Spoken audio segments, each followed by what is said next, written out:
یہ بھی ہے کہ حضور پاک کا سرکار دو جہاں کا جو جمال ہے، کمال ہے، رحمت ہے، اس کے اثرات و برکات و ثمرات ہیں، ہمیشہ یاد رکھیں۔ جیسے اللہ کا گھر ہے یہاں مکہ میں، تو یہاں اللہ کا جلال، اس کی عزت، اس کی عظمت، اس کی کبریائی، اس کا اثر ہے۔ کسی سے بھی بات ہوگا چلا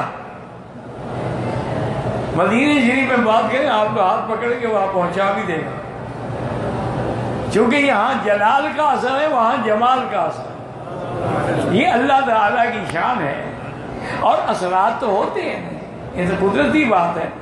جیسے موسیٰ علیہ السلام جو تھے وہ جلالی تھے، ہارون علیہ السلام جو تھے وہ جمالی تھے۔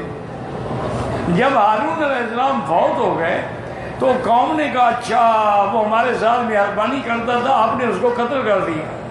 انہوں نے کہا بدبختو، میرا بھائی ہے، وہ نبی ہے، میں کیوں قتل کروں؟ انہوں نے کہا نہیں نہیں، آپ نے قتل کیا۔ آخر حضرت موسیٰ علیہ السلام اللہ کے حکم سے حضرت ہارون کی قبر پہ تشریف لے گئے، اور اللہ کے حکم سے کہا تو ہارون کھڑے ہو گئے قبر سے۔ انہوں نے کہا میں تو اپنی موت سے مرا ہوں، مجھے تو کسی نے قتل نہیں کیا۔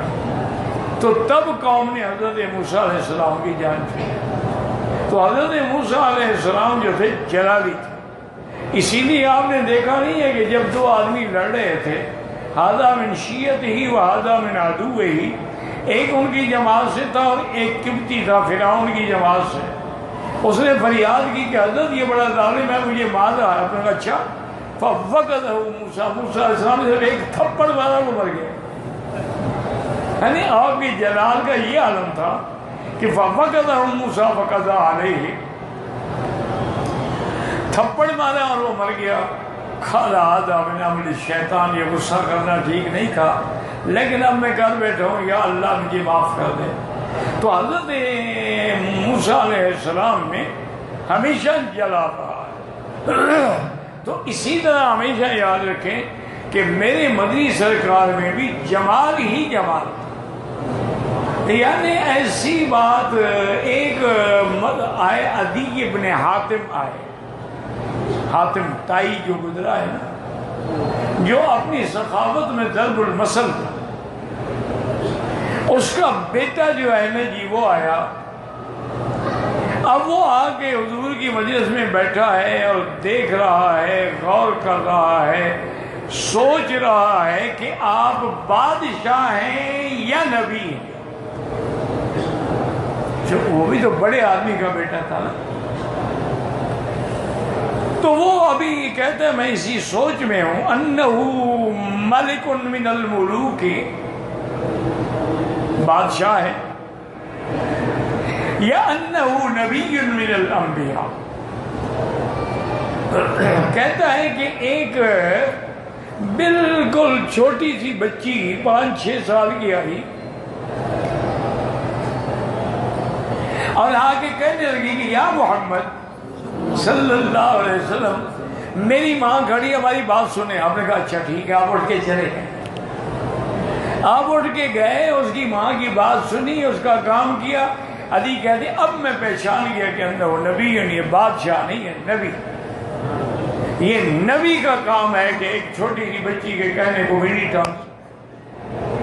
اس لیے حضور صلی اللہ علیہ وسلم اپنا کام خود کرتے تھے، اور اگر حتیٰ کہ حضور کی خدمت میں کوئی آتا اور کہتا، اس کو بکری دو کے بھی دے دیتے تھے۔ اس لیے حضرت صدیق فرماتی ہیں کہ جب ہم ہجرت والی رات ام معبد خیمے میں تھے تو بیمار بکری پڑی ہوئی تھی، تو حضور نے فرمایا صدیق اس سے پوچھو کہ بھی کوئی دودھ وغیرہ مل جائے، چونکہ ہم سفر میں ہیں اور گرمی ہے اور پیاس ہے۔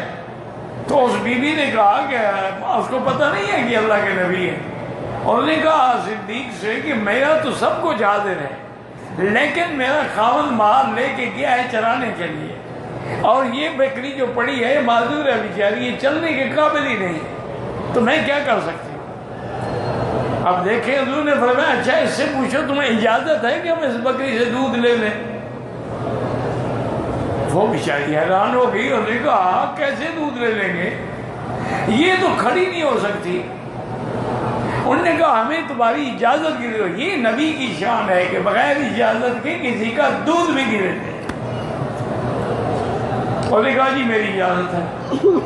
حضرت صدیق فرماتے ہیں آپ آئے جہاں وہ بکری بیٹھی ہوئی تھی نا، اس کے اوپر ہاتھ پھیرا اور کہا کہ یا اللہ آج تیرا نبی پیاسا ہے اور دودھ دینا تو تیری قدرت میں ہے نا۔ کہتے بس ہاتھ پھیرنے کی دیر تھی کہ بکری کھڑی ہو گئی، بکری کھڑی ہو گئی، اس کے نگ دودھ سے بھر گئے۔ کہتے ہیں حضور نے فرمایا کہ برتن لے آؤ۔ تو حضرت ابو بکر فرماتی ہیں کہ میں گھر سے برتن لے آیا اس مائی سے، تو حضور ایسے بیٹھے اور برتن کو یہاں بسایا اور اس کے بعد دھونے لگے، تو میں حیران ہو گیا کہ حضور کو بکریاں دھونے کا بھی فن آتا ہے کہ بکریاں کیسے دھوئی جاتی ہیں۔ تو میں نے کہا یا رسول اللہ آپ نے کہا میں قریش کی بکریاں نہیں چلاتا تھا، تو مجھے آتا ہے۔ او جناب اتنا بڑا برتن بھر گیا، میں گھر والوں کو دے دوں، اور برتن لے آیا اور برتن لے آیا، وہ بھر گیا، اور میں یہ بھی گھر والوں کو دے، اور میں اور برتن لے آیا۔ تو 3 اتنے بڑے بڑے برتن بھر گئے۔ حضور نے پیا، ابو بکر نے پیا، دلیل نے پیا، خادم نے پیا، پھر بھی دودھ جو تھا وہ بچ گیا۔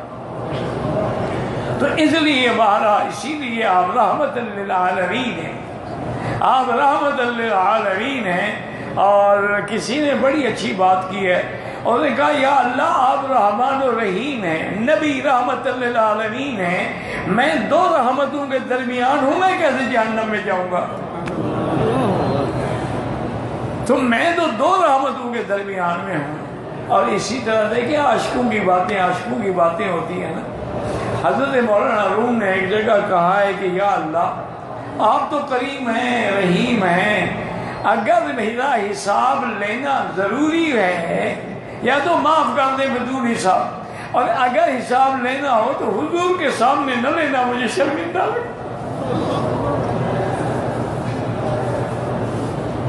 اگر حضور نے فرما دیا میری امتی ہو کہ تم نے کیا کیا، پھر مجھے حضور کے سامنے شرمندہ لگا، مجھے جہنم ڈال دے۔ لیکن میں آقا کے سامنے شرمندہ ہونا نہیں چاہتا۔ بڑے افسوس کی بات ہے، ہم مکے آتے ہیں، مدینے آتے ہیں، عمرے کرتے ہیں، صلاۃ و سلام پڑھتے ہیں، لیکن حضور کے ہر حکم کی مخالفت ہے، لباس میں بھی، داڑھی میں بھی، شکل میں بھی۔